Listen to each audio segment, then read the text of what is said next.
我孩子睡眠睡得特别好，一睡着就打呼噜，这是好事还是坏事呢？打呼噜正常吗？是睡得香吗？不一定啊。打呼噜应该说分生理性打呼噜和病理性的。那生理性的打呼噜呢，多半见于肥胖的孩子。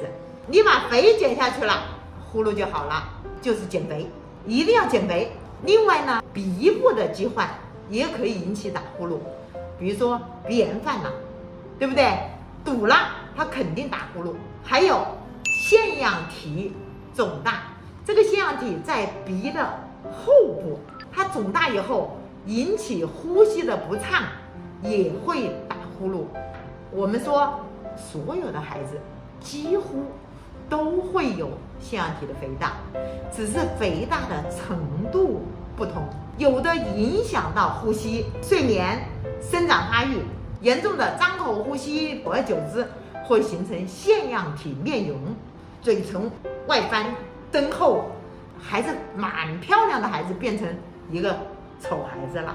所以我们说一定要快快的跟他进行治疗。